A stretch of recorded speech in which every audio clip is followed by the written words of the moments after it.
Well, we're going to take a look at the little progress on the Anigrand Buran. It's a pretty basic kit. There's not much to it really. And I got the main assembly pretty well started. I mean, you got two fuselage halves, a cockpit, a couple pieces for the back, and I got the wings just glued on. So what's the deal here? This little bar here is to kind of keep the parts parallel. There's some warpage in these, which is not uncommon with resin kits. Otherwise here the fit's pretty good. I did need a lot of putty to kind of clean up some of the warpage on the bottom and filling the gaps. I just glued the wings on, so I haven't puttied those in yet. But you can see it's not a perfect fit. I had to put this in some water just about coming to a boil to kind of straighten it out, and that's pretty effective on this type of resin.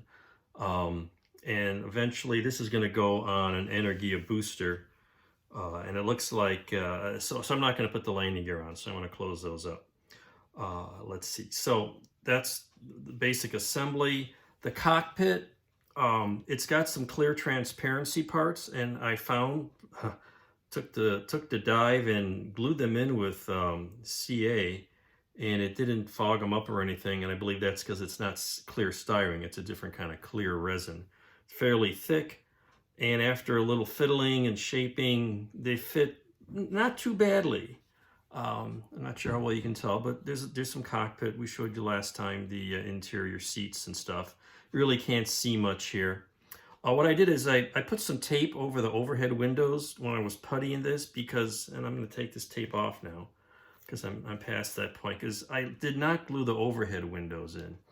I was thinking just to kind of seal those up and then glue them in after all the painting's done, but now I'm having second thoughts because of needing to sand that joint and the difficulty of getting a good seal there with that open, and having to use tape or something to close that up temporarily. I might find some other approach to do that. We'll see. I don't know, because I don't want to get sanding dust inside with those windows open, so I'm be happy to get ideas on that. So what else is going on with this? I'm going to glue the cargo bay shut, and what I did notice is it's a little long. It doesn't fit with this, and I don't know if you can tell. Maybe on this side it's a little easier to tell.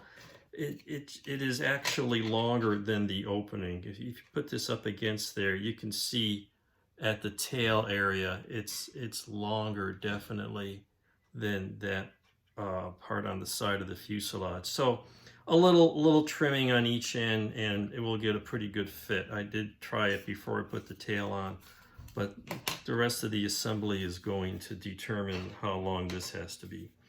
Some funky fitting here is going to take some interesting putty work. But otherwise, this will be pretty straightforward build. You know, not a lot of detail, little fiddly parts, just a lot of putty and shaping, and then we'll get to the fun painting part in a few days. The rest of the build with the booster is going to have to wait a while. I've been in contact with Anigrand, and not even sure that I can get parts. I've requested that. They're checking with the Hong Kong facility. I've heard from other people that they're pretty good about getting replacement parts, but it's going to be several weeks. So I'm going to work on this and the other 1/144th scale orbiters, and then eventually at the tail end of the series we'll get to the booster. So that's where we are today. Happy modeling, and y'all stay safe and healthy out there. Take care.